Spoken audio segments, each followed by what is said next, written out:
It's almost become like folklore. It's magical and it's got a story to tell. You feel slightly insignificant because it's so big. It seems to accentuate the fact that we're so small.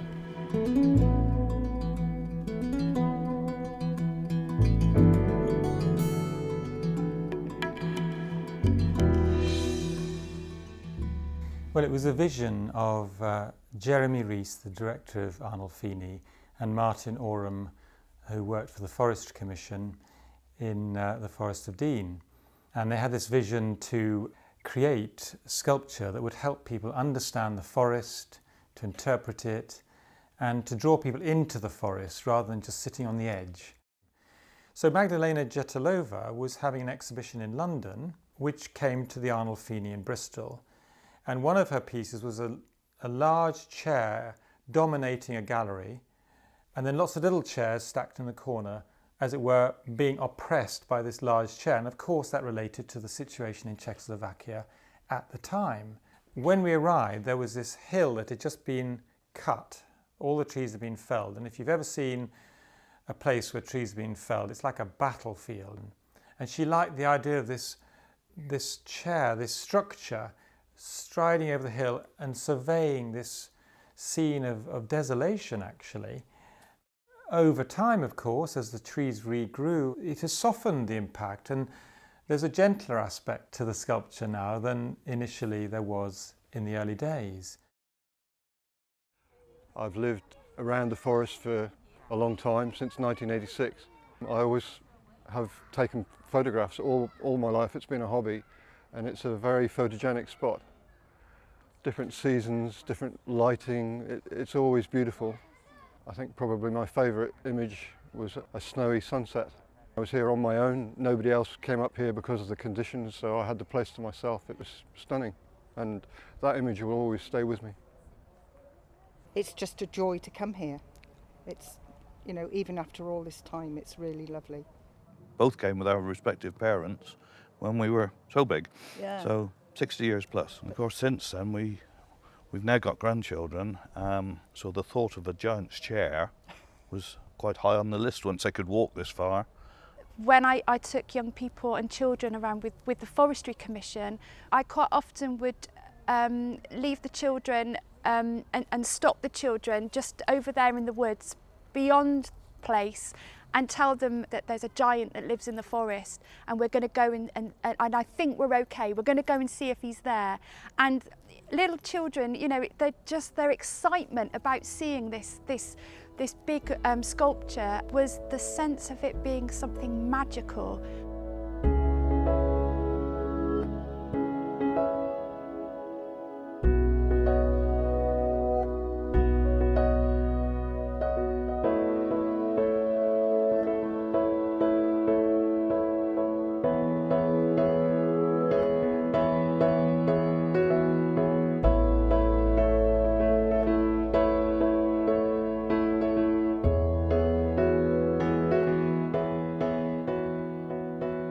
The sculpture has been in situ for 29 years now, and over that time it's undergone a degree of weathering. It's got particular fond memories in my heart because I had my wedding photos taken under here 5-6 years ago.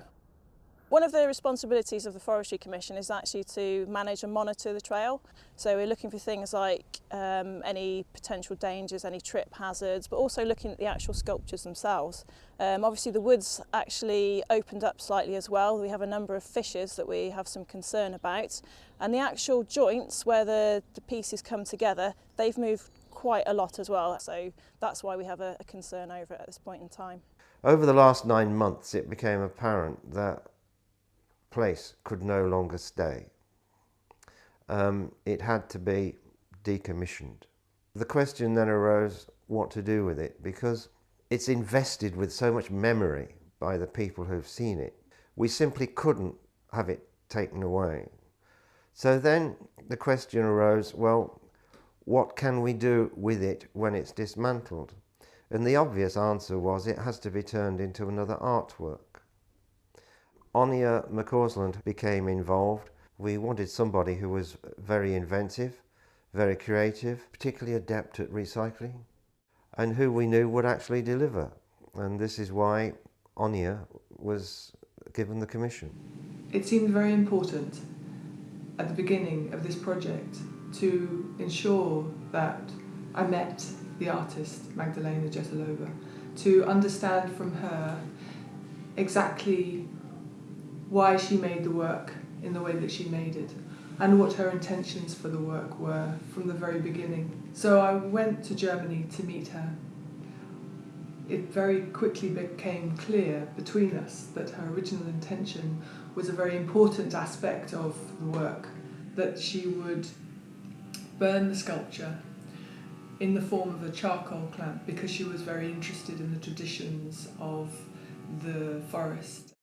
In 1985 we'd just done our first charcoal burn at the Dean Heritage Centre, and it immediately clicked with Magdalena, and she wanted to build a charcoal heap round the chair and reduce everything to charcoal.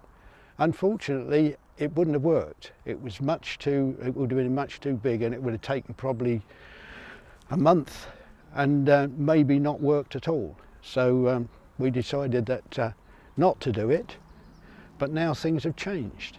And as the chair's coming down, we can now reduce it to the size that we want to make charcoal from, and with a bit of luck it'll work.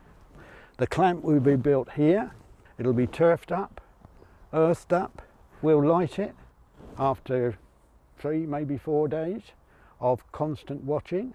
The stack will be opened and we'll harvest our charcoal. After the burn, the charcoal produced will be used to give to other artists to make work with. It's something Magdalena had in mind, and I didn't know that when I spoke to her, but we both had the same idea that the work could go on and become a material for other people to make work with.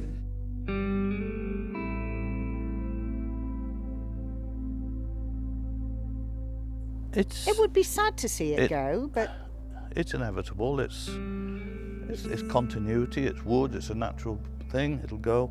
What I think's lovely is the fact that some of it will be reused through charcoal.